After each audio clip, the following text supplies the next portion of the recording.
Muy buenas, bienvenidos a mi canal, soy Alejandro Martínez, vuestro entrenador clínico de confianza y ya está aquí el segundo episodio de la serie más esperada del canal, la serie sobre síndrome de Down. Hoy vamos a seguir explorando la relación que existe entre el síndrome de Down y algunas de las enfermedades crónicas más comunes a nivel mundial. Así que dentro, vídeo. Si no habéis visto el primer episodio de esta maravillosa serie sobre síndrome de Down, os lo voy a dejar por aquí. En él estuvimos hablando de este síndrome y de su relación con el trastorno del desarrollo intelectual, el Alzheimer y la hipotonía muscular. Lo tenéis por aquí. Como algunos de vosotros sabréis, el síndrome de Down es una condición médica extremadamente amplia y compleja que reúne una serie de características únicas y también muy variadas. Sabemos que el síndrome de Down puede cursar con algunas patologías crónicas, como por ejemplo la obesidad, pero también la diabetes mellitus, el hipotiroidismo, el cáncer, entre otras. En algunas ocasiones ya hemos hablado en este canal de muchísimas de estas patologías crónicas. Sin embargo, también podemos encontrar otras características presentes en estas personas, como por ejemplo trastornos del aparato digestivo, episodios de epilepsia o algunos episodios de apnea obstructiva del sueño. Y es que el síndrome de Down no solo se puede resumir a la aparición de algunas enfermedades crónicas como las que hemos comentado anteriormente, sino que también pueden aparecer ciertos rasgos físicos o problemas de visión y de oído que van a condicionar de alguna forma en mayor o menor medida la práctica de ejercicio físico y la calidad de vida de estas personas. Tienen unos rasgos faciales característicos como pudiera ser una cabeza pequeña o unos ojos sesgados, rasgo que hizo que se les etiquetara como personas mongoloides, haciendo referencia a las personas nativas de Mongolia. Otras características que no supondrían una limitación para la práctica de ejercicio físico pudieran ser un pliegue extra de piel en el cuello o también un pliegue único en la palma de la mano. Otras características, sin embargo, sí que podrían limitar hasta cierto punto la práctica de ejercicio, especialmente si estamos en un gimnasio y vamos a manipular ciertos objetos o máquinas de musculación. Estas personas se caracterizan por una estatura baja que puede limitar el acceso a ciertas máquinas de musculación. También podemos encontrar extremidades cortas y palmas de los pies o pies y manos más pequeños. Por otra parte, pueden aparecer alteraciones de la vista y del oído, como por ejemplo cataratas, astigmatismo, miopía o una disminución de la audición. Las condiciones mentales también son muy comunes en las personas con síndrome de Down.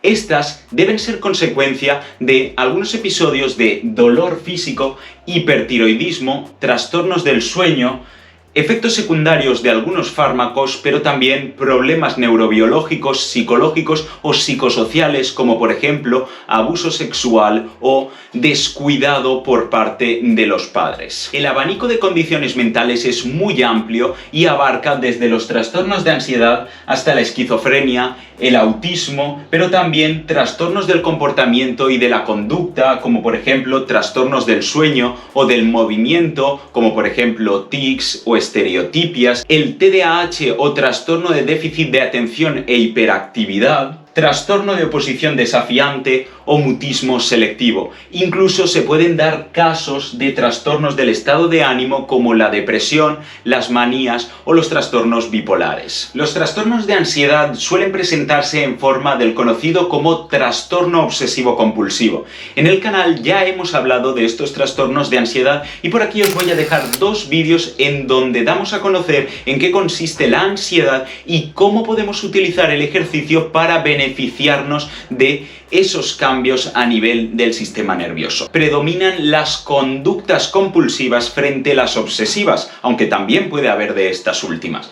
Pueden presentarse características como por ejemplo una excesiva limpieza, excesiva fijación por el orden, por guardar cosas, pero también pueden aparecer ciertas conductas como comer de forma compulsiva o morderse las uñas. En el caso de la depresión puede llegar a presentarse hasta en el 20% de las personas con síndrome de Down y pueden reflejarse en forma de disminución de las habilidades mentales como la memoria, por ejemplo, disminución de la motivación, inapetencia, pero también un enlentecimiento del movimiento, que por cierto os voy a dejar un vídeo por aquí que puede dar una posible explicación a por qué una persona con depresión se vuelve más lenta. También cambios en el apetito, incluso en las rutinas de sueño. Entre las personas con síndrome de Down es común que aparezcan trastornos de la glándula tiroides. La glándula tiroides es una glándula que tenemos delante de la laringe y de la tráquea. Esta glándula es capaz de regular funciones a nivel del sistema nervioso, del músculo esquelético, del aparato digestivo, también del sistema cardiovascular, incluso del metabolismo de las personas con síndrome de Down. Esta glándula es capaz de liberar hormonas, concretamente la T4 y la T3. El problema con las personas con síndrome de Down y esta glándula es que presentan algo conocido como hipotiroidismo, es decir, una disminución o una función por debajo de lo normal de la glándula tiroides.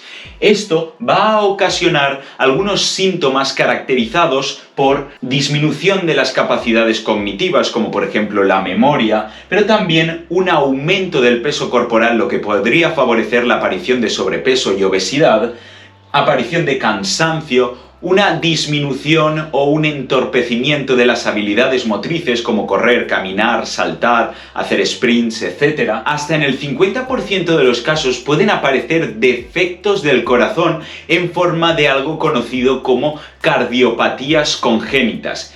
Estas serían malformaciones del corazón o de los vasos sanguíneos que se presentan en el momento del nacimiento o durante el desarrollo del feto en el vientre materno. Estas malformaciones pueden suponer un gran inconveniente para los más pequeños y generalmente van a requerir de cirugías. La cardiopatía congénita más común en personas con síndrome de Down es el defecto del canal atrioventricular.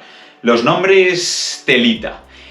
Tenemos que entender que el corazón, a grosso modo y de forma reduccionista, se divide en 4 cámaras, 2 aurículas, la izquierda y la derecha, y 2 ventrículos, el derecho y el izquierdo. En condiciones normales, en medio del corazón encontramos una pared que va a separar la parte derecha de la izquierda, y también tenemos unas aurículas que van a separar la parte superior de la inferior, es decir, las aurículas con los ventrículos. Sin embargo, como consecuencia de esta malformación, vamos a encontrar un agujero en el medio del corazón que va a afectar a la pared y a las válvulas del corazón. Esto va a hacer que las circulaciones, es decir, la sangre rica en oxígeno y la sangre más pobre en oxígeno, se junten y por tanto más sangre vaya hacia los pulmones. De forma indirecta, esto va a aumentar el trabajo que tiene que hacer el corazón y como respuesta a ese aumento del trabajo va a aumentar su tamaño, es decir, se va a dar una hipertrofia muscular y esto pudiera ser patológico. Además, también pueden aparecer otras enfermedades como por ejemplo la hipertensión pulmonar o la insuficiencia cardíaca. El sobrepeso y la obesidad pueden suponer un grave problema para la calidad de vida de estas personas. Hasta el 50% de las personas con síndrome de Down va a desarrollar obesidad en algún momento de su vida. Las causas de la obesidad pueden ser varias y muy complejas. En rasgos generales podemos clasificarlas en factores genéticos, como por ejemplo un metabolismo energético más lento o problemas con el hipotiroidismo, pero también tenemos causas ambientales relacionadas con los estilos de vida o con las conductas de nuestro entorno social. Generalmente las más importantes serían la falta de actividad física o el sedentarismo, la mala alimentación, pero también la conducta de los padres hacia la salud de estas personas. Uno de los principales inconvenientes de la obesidad es que se asocia a muchísimas otras enfermedades crónicas que pueden dificultar más todavía su calidad de vida, incluso aumentar de forma drástica el riesgo de mortalidad, como por ejemplo la diabetes mellitus tipo 2, enfermedades cardiovasculares, hipertensión arterial, artritis, cáncer y un largo etcétera. Y bueno, hasta aquí el vídeo de hoy, espero que os haya gustado, que hayáis aprendido muchísimo sobre todas las enfermedades crónicas que están relacionadas con el síndrome de Down. No os preocupéis porque a la larga, con el tiempo, vamos a hablar muchísimo más sobre cáncer, sobre obesidad, sobre Alzheimer y síndrome de Down. Recordad, si os ha gustado el vídeo podéis suscribiros por aquí o seguir viendo más vídeos por allá. Soy Alejandro Martínez y nos vemos en la siguiente ronda.